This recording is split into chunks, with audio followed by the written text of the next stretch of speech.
Our focus this morning will require our whole heart.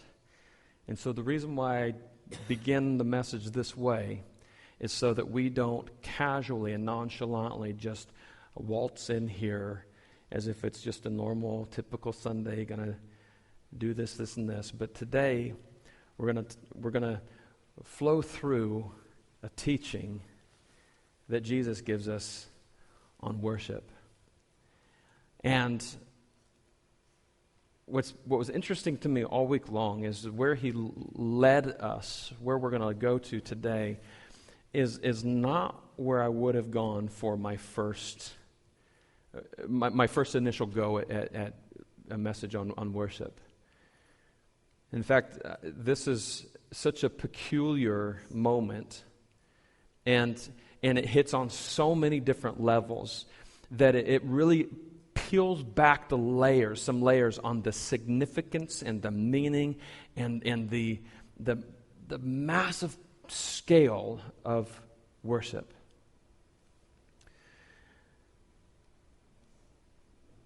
I don't feel it so much in this service, but first service, when I mentioned the word worship, I almost had that feeling as if I said the word prayer. You know, anytime you hear a teaching on prayer, it's like, okay, talk to Jesus, talk to God. And there's a tendency that we might even think that we know all there is to know about worship. Out of the gate, I just want you all to know and understand that worship has very, very little to do with singing and music. It has very little to do with it. We're going to read through a worshipful and worship-filled moment and see how this moment impacts over 7 generations of social tension. How this confronts even gender differences, social classes. This worshipful moment collides in the face of all of these different layers. And what we should do throughout the course of our life is become excellent in our understanding of worship. And not just kind of hymn-haul through life and minimize it to just singing. So we're going to read out of John chapter 4, and I want to set the stage for us. Just take a few moments. We're not going to do an exhaustive history lesson here, but I want to spell out just what all is happening here. Jesus is pretty fresh on the scene with public ministry. There's a shift happening between the popularity between John the Baptist, who was Jesus' predecessor. He was out there. His main role was preparing the way for Jesus. And so he was out there baptizing people, hence the name John the Baptist. And he was just a voice declaring that Jesus was on the way. The Messiah was on the way. So there's a shift, though, of following. And so there are more people beginning to migrate towards Jesus. And so some of the religious leaders of the time are making note of this.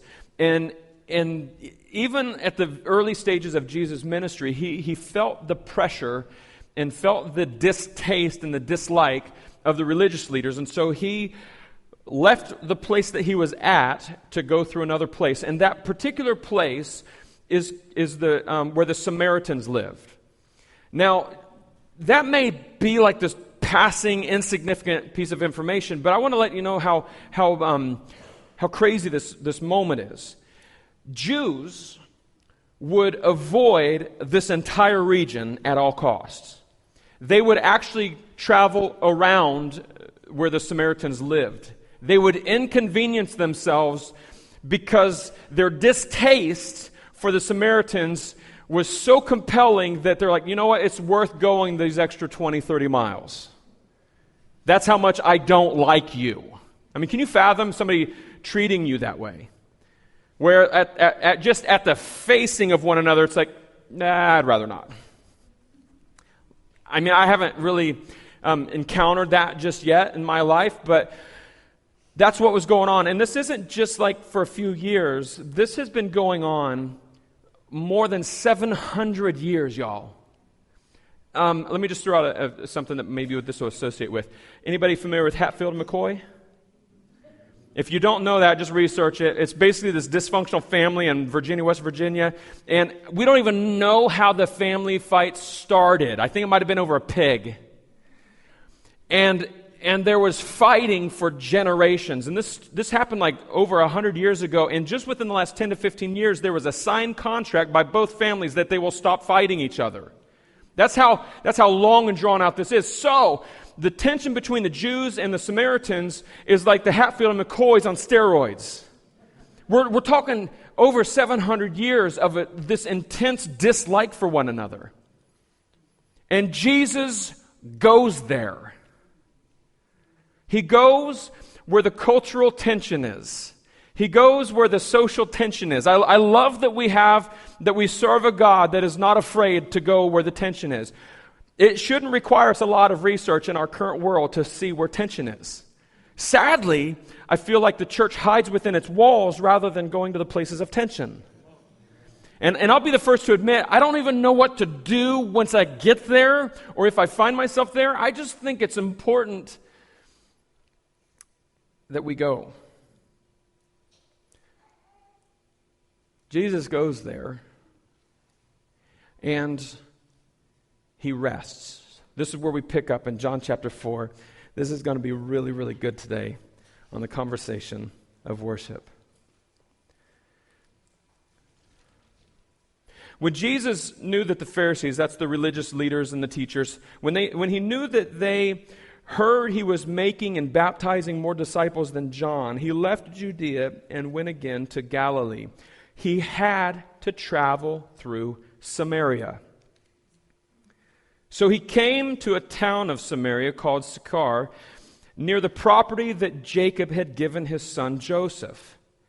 Jacob's well was there, and Jesus, worn out from his journey, sat down at the well, and it was about 6 p.m. Some of y'all's Bibles might say it was noon, some say 6 p.m. I don't know that the time is really the important point of this narrative here, but nonetheless, he stopped to rest near a well. A woman of Samaria came to draw water, and he says, "Give me a drink," for his disciples had gone into town to buy food. "How is it that you, a Jew, ask for a drink from me, a Samaritan woman?" she asked him, for Jews do not associate with Samaritans. And not only did Jews not associate with Samaritans, but men in public did not associate with women. They didn't even talk to them. And I'm not talking about strangers. Husbands wouldn't talk to their wives in public. And so what Jesus is doing, he's beginning to be known as a rabbi, okay, a spiritual voice, a spiritual teacher. And the spiritual teacher should know better and should care about his reputation more than what's at risk in talking to this Samaritan woman. And that's why she's saying, hold up. Why are you even talking to me? You're a dude and you're a Jew. And I'm a woman and I'm a Samaritan. Jesus answered, "If you knew the gift of God and who is saying to you, 'Give me a drink,' you would ask him and he would give you living water." "Sir," said the woman, "you don't even have a bucket, and the well is deep. So where do you get this living water? You aren't greater than our father Jacob, are you? He gave us the well and drank from it himself, as did his sons and livestock." And so Jesus said, "Everyone who drinks from this water will get thirsty again, but everyone or whoever drinks from the water that I give him will never thirst again, ever. In fact, the water that I give him will become a well of water springing up within him for eternal life." So the woman said, "Sir, give me this water so that I won't get thirsty and come here to draw water." So at this point, she thinks that he's literally talking about H2O, like literally water, right? And that would be the vast majority of us. Where's this water? It's like those infomercials about the spring water, the healing miracle water. That's what we would think. Where's this miracle water at? We want some of this. And he's not talking about that at all. And I love how Jesus flows through this conversation. Now, this is where it begins to get really interesting for us. He says, "Go call your husband," he told her, and then come back here. Now, what we don't have the privilege of is knowing the distance between when Jesus asked her to go get her husband and then the distance of when she responded. Have any of you ever been caught in something like you knew that you were about to be exposed? I guess not. I guess I'm the only one. Everybody in here is owning up to that. Let me share with you the feelings that flood through my body at the point of exposure. I have this. I recall a knot begin to form in my stomach, and then I notice that from here up begins to get really warm, and I can feel it creep up. And then my mouth dries out. And all the while that's happening, I'm reeling and scrolling through potential answers that might give a little bit of a taste of what I will be exposed of, but enough of a covering that it doesn't fully open the full floodgate. You know what I'm saying? Where's the partial truth? So that there's a little bit of acknowledgement of what's about to be shared. So we don't have this distance that this woman is thinking about her answer. Go get your husband and then come back.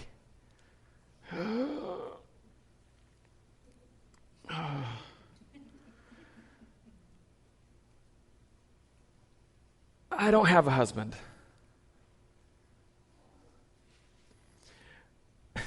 You have correctly said, I don't have a husband. Jesus said, "For you've had 5 husbands, and the man you now have is not your husband. So what you have said is true." "Sir," the woman replied, "I see you are a prophet." Now, not only did she try to give an answer that would kind of skirt the issue, then Jesus came right back at her with here's the truth of, I don't have a husband. Yeah, you're right. You've had 5, and the man that you're living with now is not your husband. And so, now that she's been exposed, what do we have a tendency of doing? Redirecting. We don't want to land at the place of who we really are because it's just not fun sometimes. What's in there and what has been a part of it's just not where we want to spend a lot of time. And the reason why is because shame convinces us that it needs to be tucked away and hidden and not brought into the light. And so this woman's trying to do all that she can. And so okay, now that you called me out, let's just move on to spiritual conversation, shall we? Let's just move along. And she's probably thinking, I got this one. Because we have a well. We got a well, y'all. We have a well that we've been going to since Jacob. So before you were even a Jew, we're drinking from water that belonged to the person that was favorite of God before the children of Israel even existed. This is Jacob's well. Jacob would be called Israel, and that nation of Israel would be called God's people, the Jews. And so she's like, you might have called me out, but I'm going to go way back in history and let you know the place that I'm drinking from. Little does she know that who she's, for real, who she's talking to. This is the one also through whom, the water came from the rock, Jesus was in all of that, okay? So she goes like this. I see that you're a prophet. Our fathers worshipped on this mountain, and yet you Jews say that the place to worship is in Jerusalem. She's trying to divert and trying to look like she knows this rich history of this land that she's living in. So Jesus says to her, "Believe me, woman, an hour is coming when you will worship the Father neither on this mountain nor in Jerusalem. You Samaritans worship what you do not know. We worship what we do know because salvation is from the Jews. But an hour is coming, and is now here, when the true worshipers will worship the Father in spirit and truth. Yes, the Father wants such people to worship Him. God is spirit, and those who worship Him must worship in spirit and truth. So the woman said to him, I know that Messiah is coming, who is called the Christ. When He comes, He will explain everything to us. She's kind of like, I have no idea what you're saying. I'll be straight up honest with you. But there's one that we're waiting for who's going to teach us these things. Then Jesus says this, I am He, Jesus told her, the one speaking to you. The one you're waiting for to explain all these things, you're looking at Him. What? Now, let me just unpack some things real quick. Jesus, throughout the majority of His ministry, kept it hidden from the Jews that He was the Messiah. Okay, His own people. Jesus was a Jew. And then throughout His ministry, He would encourage and like just be as strong as possible. Don't tell people what's been revealed to you. His own people. And yet, this woman who has had 5 husbands, who has their culture and their people have been in such opposition with the Jews, it's like Jesus gave the key and opened the floodgates of whatever needs to be known, that could be known, drops it on this woman, and doesn't show any restraint at all, just, I am the Messiah. The one that you were just talking about, that's me. Now, why is that important for us to understand? Because our tendency to want to give Jesus side answers that are kind of truth, but not really to the heart of it, because we're afraid of the shame that we might feel. And what we will do is we will try to conversation our way out of the presence of God because we don't feel worthy of being there. Jesus brings the fullness of who He is in the fullness of our brokenness. And that's crazy. So if you come in this morning, if you've had any Sunday morning where you're like, you know what, I just don't feel worthy to even sing, or I don't feel worthy to even express anything, I just want to let you know this morning, get over yourself, because He wants to get right where you're at. He wants to be in your mess. He wants to be right all up in your business, not to point a finger at you, but He's like, listen, I want to bring all of who I am right in your brokenness so that you're not broken anymore.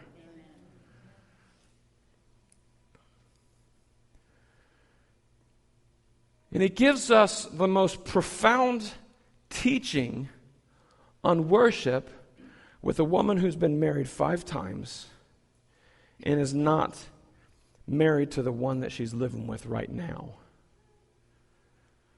It seems kind of scandalous. It seems kind of, some people might even say that's misplaced revelation. Like you're feeding steaks and choice meals to, like it just doesn't make sense, Jesus. This should go to show us just how much He loves us. Now, what can we get from this teaching? What can we get from what He says about worship? See, this woman who is just holding on to generations of teaching of you need to go to this place and worship God. She was more fixated on a location. She was fixed on a fixture rather than the Father, right? It was about a place, not a person. And so Jesus says, the temple and the mountain, just do away with all of them, because there's going to be a day, and the day is even happening right now, when those that worship, they will worship in spirit and truth. But an hour is coming and is now here when true worshipers will worship the Father in spirit and truth. Spirit and truth. Y'all say spirit and truth. Okay, that sounded very churchy. Good job. Spirit, truth. I think I'll just be straight up honest with you. I don't know why it doesn't read, who will worship him in spirit and in truth, as if they're two separate things. But the way it's worded is, true worshipers will worship in spirit and truth. So they're tightly together. They are not two separate thoughts here. Which I guess it shouldn't surprise us, because even the triune God is a mystery to us, right? God the Father, Son, Holy Spirit. They're different, but they're all together. So spirit and truth together. Though they're not 100% together. So spirit and truth. The true worshipers will worship in spirit and truth. This is what Jesus confronts, or really teaches when he says this. That which is spirit is eternal. All right, so how can I draw this? Everything that we're about to write on the board, when we worship, this is what we worship in, okay? So all of this is how we worship, okay? Spirit is eternal.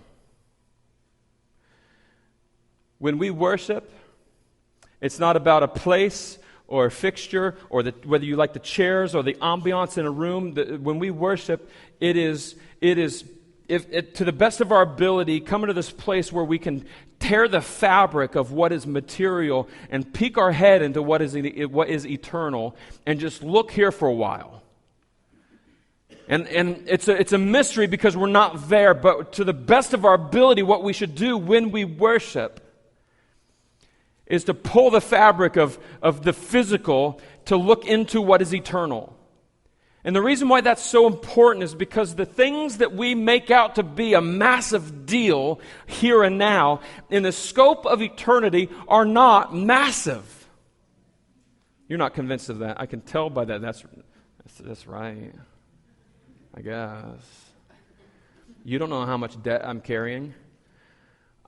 My response to that would be, you don't know the scope and the scale of eternity then. Any debt that I know of, now I know that they still got bills to pay and all that kind of stuff, but the debt that matters has been paid for. Yeah, but you don't know. We went to the doctor and the report is not good. When I look into eternity, this is on loan. This is temporary. And so if it breaks down sooner than what we would like, it just means that we're getting there sooner. And so, I know it might be tough to walk through, but get your head and your heart in eternity. Spirit. One of the theologians that I was reading, he says this, that worship is spirit with a capital S touching spirit lowercase s. And if spirit doesn't touch spirit, it's not worship. So when we gather here, if you are more so walking down the lane of assessing what songs you like or don't like, I highly doubt you are allowing the Spirit of the living God to touch your spirit. Because songs aren't chosen for your preferences. Songs are chosen to sing to Him and to pull our heart and our eyes and our ears to Him. Spirit is not fixed on a location.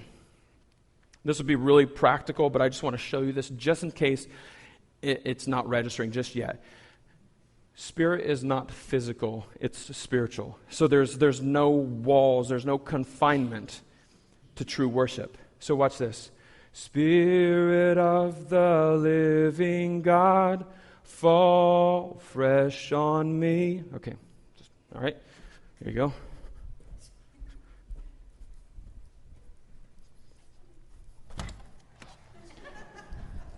Spirit of the living God, fall fresh on me. Y'all, I just worshiped in the Spirit because I wasn't fixated to a fixture. I just went out there. So like, if this is the only place that you sing songs to the one that gave you life, you are shortening and cheapening what worship is intended to be. And guess what? If you can't carry a tune, I want to remind us that worship has little to do with singing. It's more the placement of our heart. It's wholeheartedness.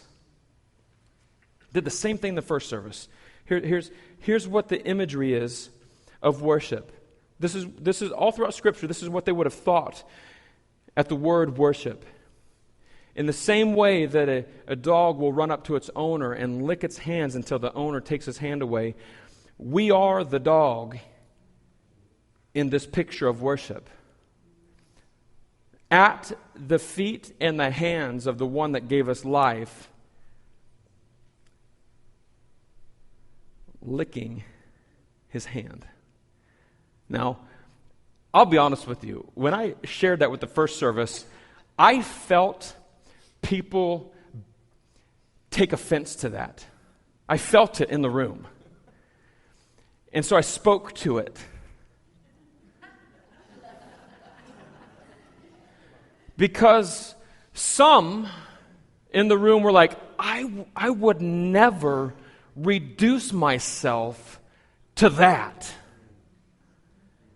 And to that, I would say, who are you? If you don't have it within you to get on your knees and to worship, it literally means to fall. I want to get this word right because usually I say prostate, but it's not prostate, it's prostrate. It means to fall prostrate before Him. And we will never be able to reach that posture apart from knowing Jesus. When you understand the scope of His forgiveness and then the new life, you will be glad to reduce yourself to the point of just laying flat out in the presence of God. Or maybe it looks like arms raised, or maybe it looks like clapping. Whatever the expression is, once you've had a taste of what it is that He has done for you, and even aside from that, who He is, before you even know what He's done for you, when you just have a taste of who He is, you will find yourself in postures that you would not otherwise be in. And so, a dog licking the hands of his owner, I'm good with that. Because I love my God. And He loves me, but I'll be honest with you, there's a lot of times where I still feel like He tolerates me more than He loves me. Because I still have so much to figure out. Spirit is not a fixed location. It's also deeper than, let's just write these out. Words, feelings, emotions. When we worship in spirit, it goes deeper than all of that. I just don't feel like it today. Like, somebody's rude to me on the way here. I was like, okay, blah, blah, blah, we're going to do church. I just don't feel like it. Well, get over yourself and worship Him in spirit. This isn't a feeling thing or what you are emoting at the time. This is based on the truth of who He is, not your attitude. Although the attitude does matter. And this is not a fake it till you make it kind of message. I mean, that right there, like if somebody makes you mad, that's a reason enough to just fall on your face and be like, I'm really irritated right now, and before I worship Him, I just want to get this out. All of that happens in worship. Worship in spirit is also this, to worship as one who is spiritually alive, living in new realities offered by Jesus. We can't worship in the Spirit apart from Jesus.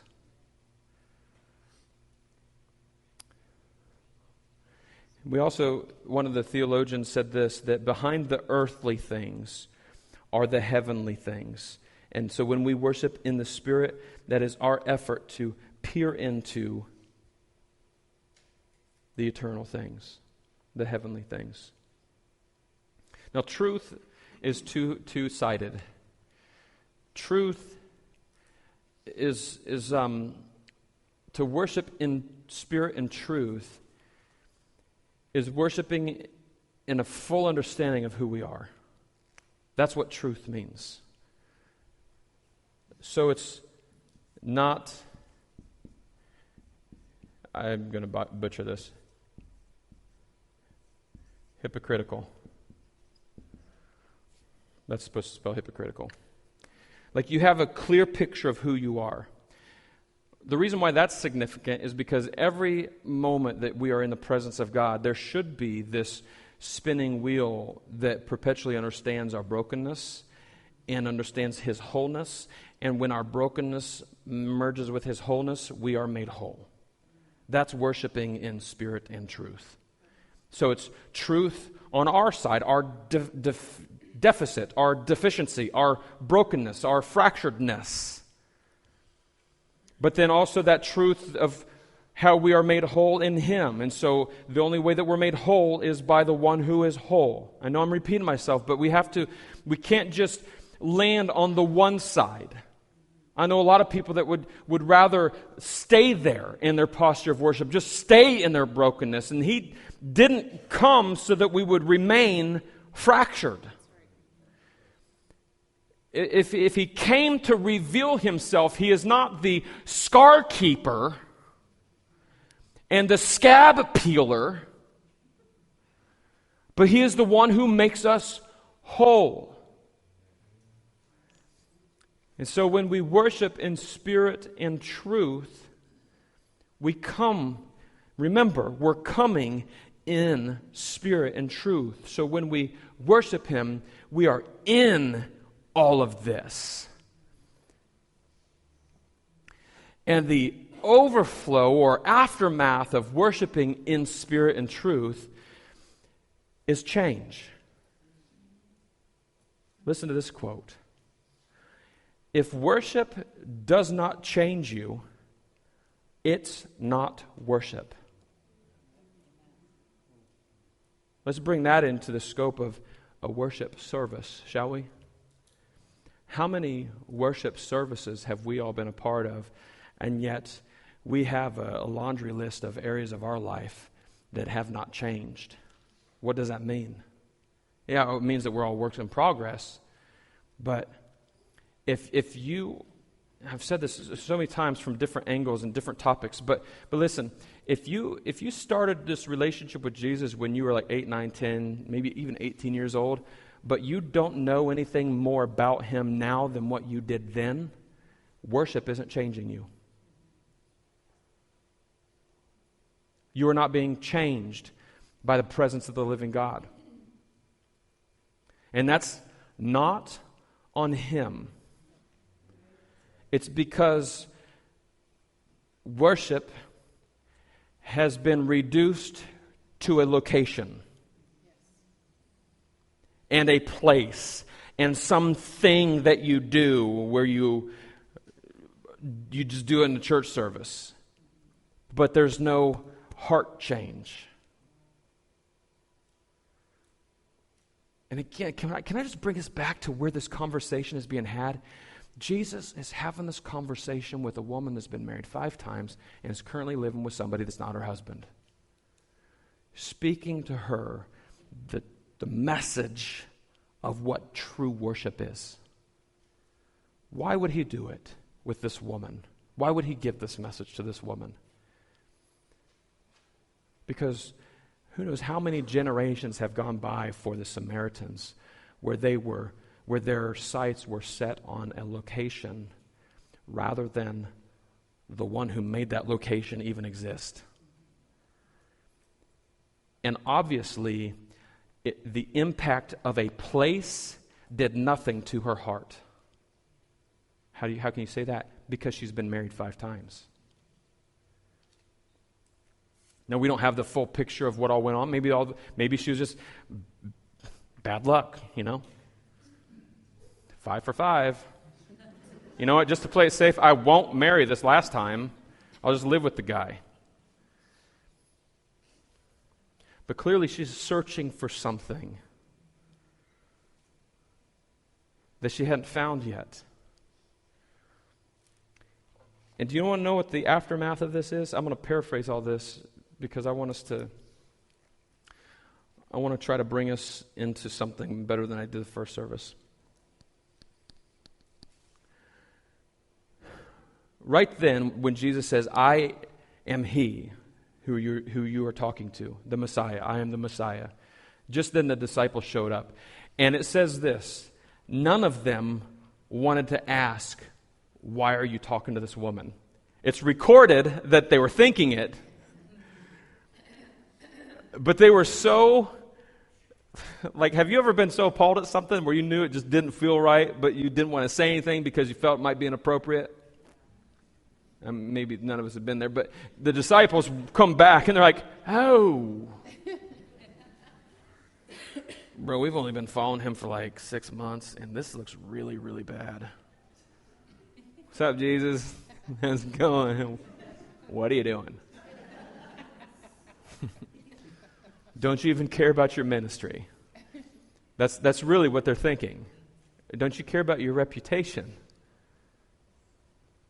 She leaves, and so there's two stories going on at the same time. There's one in the forefront, which is Jesus' conversation with the disciples now, and then we have this back narrative that's going on where the woman, this is what it says, the woman went back to the town, and she went to the men. She went to the men, and she's like, hey, I just met a prophet who told me everything about myself. Now, if you've been married 5 times in this day and age, and the person that you're living with is not your husband, there's probably been some words or some conclusions about you that have infiltrated the town. In other words, there's some gossip going on about you and who you are. Not holy, but hoochie, okay? That's probably what they're saying, okay? Anyhow, but she comes over to the guys and is like, listen, I've just been called out. Now, we think called out be like, I'm special, right? The Bible talks about being the called out ones. I don't know that we think about being called out the way she was called out. She was glad to be called out from her life of brokenness. Hey, he just told me all that was messed up with myself. I think it's the Messiah. The one we've been waiting for. And the town, it says this, many from the town came out to where Jesus was. And all while that's happening, Jesus is trying to help the disciples understand, hey, there's food that I have to eat that you know nothing about. And he's talking about the will of the Father, and he's talking about, you guys are looking at the immediate and the physical and the material, the earthly. You think I'm here for a happy meal? Look, there's people coming up the way who don't know me, who don't know hope, who don't know life. That's my meal right there. And what happens is Jesus ends up staying in that town. Remember, the Jews and the Samaritans were in opposition with each other for over 700 years, and Jesus chooses to take up residence there for a couple days, and many are saved. And a town understands what true worship is. Worship changed that woman. And here's the why. We titled this message, Why Worship? It is so vitally important that we understand what true worship is, because true worship changes us. And the reason why why it's important that worship change us is because last I recall, this is going on back to 2010 now, the last census that was done, over 68% of Lorain County had no attachment to a church.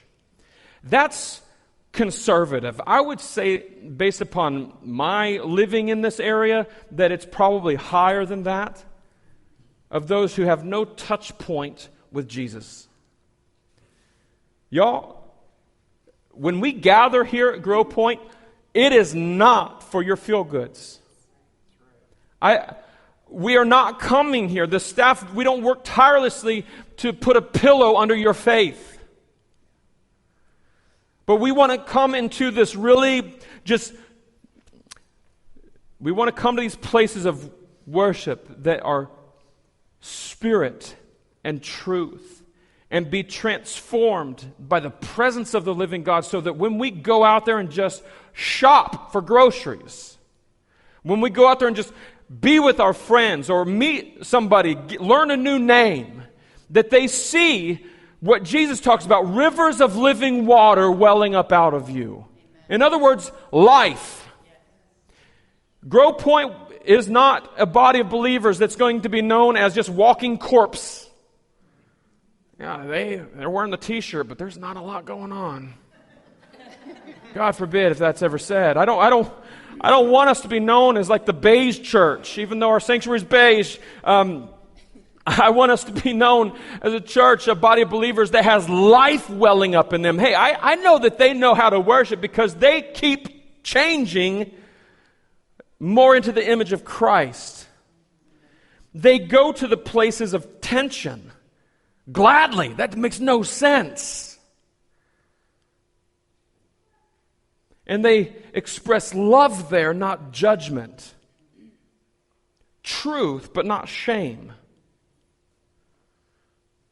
That is why understanding what worship is so important. And this is what we're going to do. So every single one of you should have the Grow card, all right? I want you to grab that first. And if you didn't get one, perhaps we've got somebody that can march down the aisle. If you didn't get one, raise your hand. Todd will come down. Ernie will come down. They'll get one in your hand. On the back side of it, rather than having you respond with something written, you can simply check a box, like which of these do you need to do? So we want to make this practical and applicable, where you are putting feet to what you are hearing this morning. Maybe you need to get that verse, true worshipers will worship in spirit and truth. So you need to get that memorized. Some of y'all need to fill your cars and your homes with more worship music and praise music than you do the local news or national news. Amen. I'll amen myself on that one. Like what you fill the airspace with where you are in your car, in your home, throughout your life, it matters.